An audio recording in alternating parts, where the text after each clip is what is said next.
standing here. I was really so inspired by some of the presentation before. So just a little bit about where I come into this conversation. I come out of a practice background in urban design, architecture, mostly working on large-scale sustainability projects, both here in the United States and internationally for large companies for the most part. I was also teaching at Columbia on the faculty in the urban design master's program, and was offered to start up a or sort of engage a program that's at NYIT, New York Institute of Technology, which is at Columbus Circle, on 61st and Broadway. And it's a 3-semester program, and the focus really of the program is it's a master's post-professional degree focusing on sustainability and resilient urban design.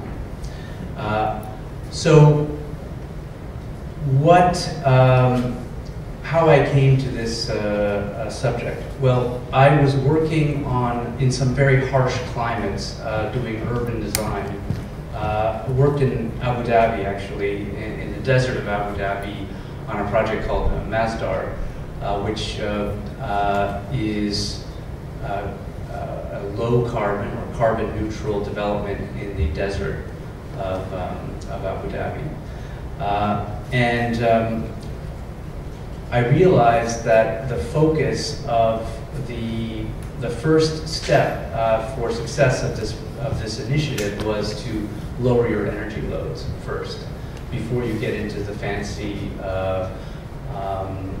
building technologies.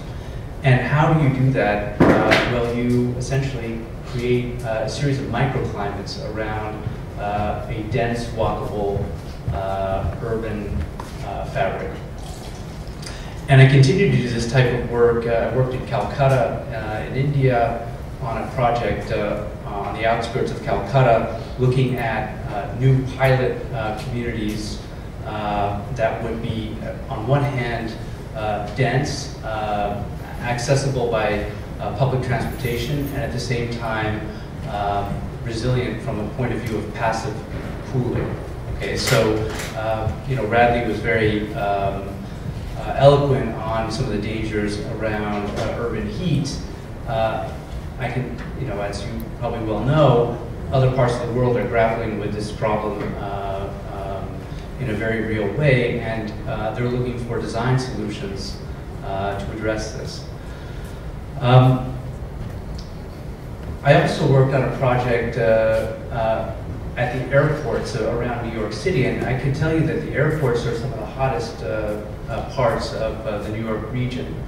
And we were looking for opportunities to cool, essentially, Newark Airport, which happens to be in the Meadowlands, and really racking our brains about how to have a win-win situation. On one hand, it's a piece of critical infrastructure. At the other hand, it is an element that is augmenting the urban heat island effect with respect to the region.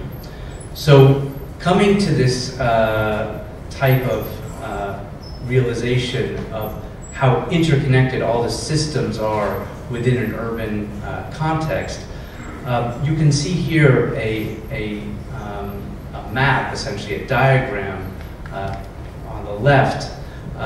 It's a diagram of Masdar's systems, and inputs and outputs, energy, waste, transportation, inputs and outputs, how connected all of this is with respect to the reduction of carbon. And of course, you can imagine on the right a diagram that was drawn in the 1970s in Brussels, looking at how interconnected an urban center like Brussels is with respect to inputs and outputs, and the realization that the reduction of carbon is very much tied to an overview of these kinds of systems and how integrated everything is. So,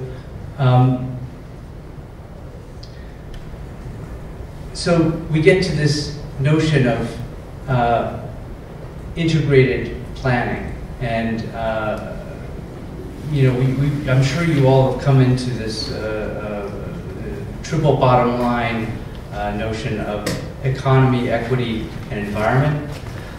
The complexity of cities due to scale, climate, urban form, socioeconomic drivers is really quite daunting. And for those of you who are engaged in this type of work, my hat goes off to you.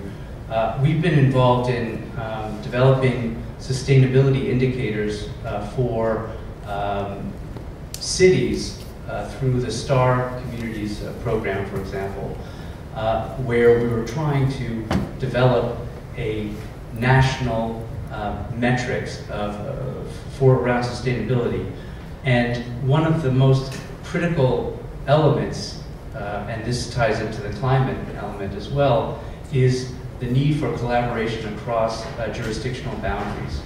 And so when many of us have been talking about the relationship between New York City, New York State, et cetera, that's an important factor to look at this from a regional perspective. The other major challenge that I've sort of realized is, and I'm sure Tara has come into this all the time, is the sort of importance of long-term investment versus short electoral cycles. So how politicians latch on to an idea only if it's a direct benefit to their upcoming election, right? So how do you develop a sort of separate governance structure that would be with us for longer periods of time than just a 4-year electoral cycle? There's also an issue of black box versus accountability and transparency. The need for expertise to be across different technical silos, and I think it's really commendable that you have a program here where you're really looking at integrated approach to decision making. And this is just an example of one of the diagrams. I mean, we did sort of a game at STAR where we looked at green infrastructure. And green infrastructure is just represented by one blue card in the center of that table. All around that central card are related strategies. So there's a green infrastructure strategy in the center, and then all around are different strategies that are part of either an equity issue or an economic issue, et cetera. And you can see how interrelated. I mean, basically, what the circle, the cars that are closest to the center of the circle are the most related to that piece of green infrastructure, to that strategy of green infrastructure. Whereas the cars, as you move out, there's perhaps less relationship, but it just shows you how integrated these types of strategies are. So Radley and many other climate scientists and myself, coming into it from a planning and design point of view, are working on a major report called ARC3, which is only urban climatologists and scientists can come up with. ARC3-2, which is the name of this very sexy name for this publication. But it really means assessment report for climate change in cities. So that's the 3 C's. And then this is the second iteration. So,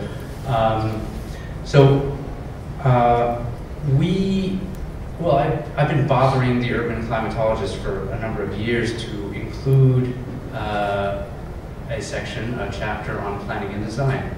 And I should be careful what I wish for, because I'm actually working on this chapter of planning and design, and in a context that is very much a scientific context. And it has really brought forth a number of challenges with respect to the siloed ways of engaging people outside of your sector, right? So I won't say names, but I'll recount a situation where I was explaining how I was approaching the planning and design chapter to a group of scientists, and I said, you know, walk through the chapter and how it's structured and what the sort of focus is. And at the end of it, they said, that's great, you know, we have no idea what you just said, but that's just fabulous. And I said, how is that fabulous? He said, no, it's perfect. I mean, you need to be a separate sort of new way of thinking about it. I said, well, that's not really successful. I mean, we need to speak the same language so that we're able to engage each other in a dialogue. So let's talk really about what drives urban climate. It's really four major factors, okay, in terms of the physical city, the built environment. Number one is waste heat, okay, so that is oftentimes called anthropogenic heat, or heat that's used for when we're cooling buildings, you know, the heat is expelled, that sort of thing. The second is around green cover, right? So vegetation. So many of the factors that were brought up tonight are related to augmenting green cover. Of course, there are multiple benefits. There are many co-benefits to this, of course, around flooding, flood mitigation, green infrastructure, that sort of thing. The third is around surface reflectivity, albedo, right? And of course, there's a vegetation aspect to that as well. And then the last really is looking at three-dimensional form, morphology. And so you can see these morphological characteristics here that were developed by climate scientists. And I remember sitting around the table one fine day and looking at that and saying, that's kind of what we do as designers. So we need to be part of this conversation. Regarding waste heat, obviously urban sprawl lends waste heat, it basically augments waste heat through not only the use of the motor vehicle, right, that's expending a lot of emissions, but also the absence of green cover around this type of metropolitan built environment. I want to just stop right here and just address one sort of often talked about point, which is around density and climate and heat. Density and heat are, in a sense, you would say a denser urban center would be hotter, you might say, right? Because it traps heat, and we can have a conversation about it. But from a metropolitan perspective, if you look at the vignette to the right versus the one to the left, from the metropolitan perspective, the built environment on a lower density sprawl condition is actually, there is more hard coverage, if you will, of the land due to the sprawl. So from a metropolitan perspective, the denser urban clusters are actually more conducive to reducing urban heat island. Okay, and we can talk about a per person impact as well. That's a factor. This is a very interesting study that was done in Manchester in the UK, looking at business as usual with respect to vegetation. And you can see the green cover, if you were to go with business as usual in a future climate, right, in a future temperature scenario, you would have a spike in temperature, as Radley was mentioning. You know, there's a significant spike. If you were to, and this is very interesting using scenario modeling, augment your green coverage by around 35%, you would essentially flatten the impact of temperature with respect to the city of Manchester. So that's a direct co-benefit, and of course, with respect to flooding and all those other aspects, it falls into place. Now, there's been a lot of discussion about white roofs and green roofs and albedo, right, in the city. There's been some terrific work actually by some of the folks here in NASA Goddard around this issue. Just keep in mind that while from a satellite point of view, it looks like the city is cooling, and it is to a certain degree. The key performance indicator is the gentleman there in the red between those two buildings. Is it cooler for that person? And you know, if the roofs are cool and the street is hot, to a certain degree, there's a need to rethink that from that perspective. So I've been very involved in developing three-dimensional morphological studies looking at how urban design intersects with heat and performance. And so that's the focus of a lot of my program, actually, in my studio. If you see some of this example here, a project I worked on in Vietnam, on the waterfront, it's really talking about expanding how urban design, or expanding the agency of urban design with respect to current sort of traditional urban design, and expanding it to a more resilient, sustainable urban design. So you start to go from issues of connectivity, which are critical in urban design, legibility, which is absolutely critical, to issues around comfort and health, looking at how we align, for example, in this particular case, green corridors that align with cooling breezes during the summertime. Okay, so these are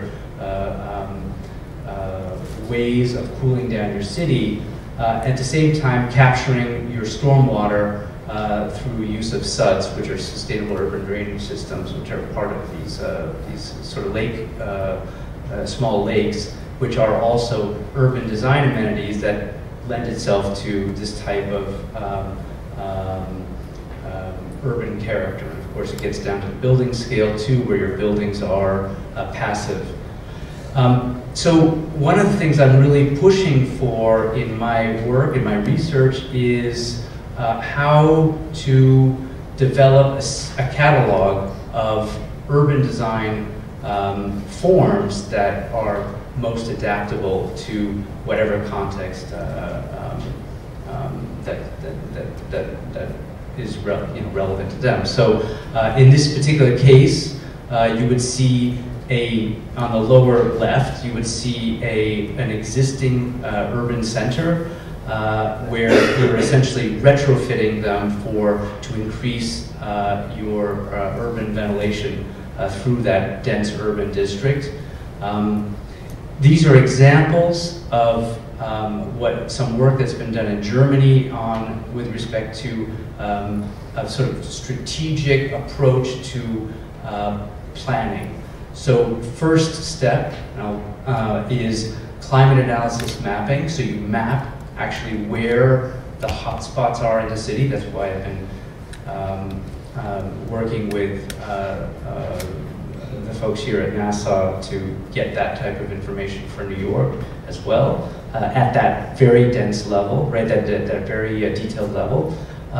Once you get the these hotspots identified, then you develop a surveying process where you go in and talk to the folks in these zones and ask, are these critical zones? Is it outside of a church? Is it outside of a place where people gathering, or is it a storage facility that nobody ever really uses? And then retrofitting these spaces for strategically retrofitting them in the case of vegetation, for example. This is an example in Hong Kong.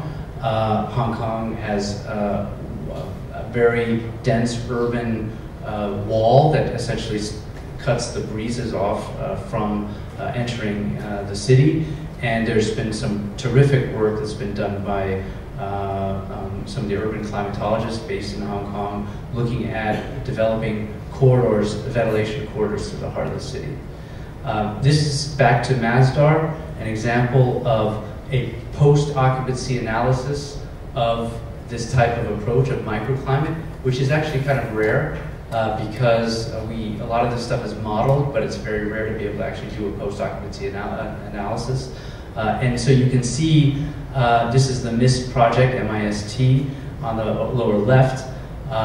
The difference of temperature between that project, right, which is in the heart of Masdar, and downtown Abu Dhabi on a particularly hot summer day, you're talking 52 degrees, I said 52, that's centigrade, versus 37 on a hot summer day. So you can see a direct analysis. And this is just some examples of student work from my studios looking at urban heat in Brooklyn and strategies to cool it, the zone down, and Midtown Manhattan as well.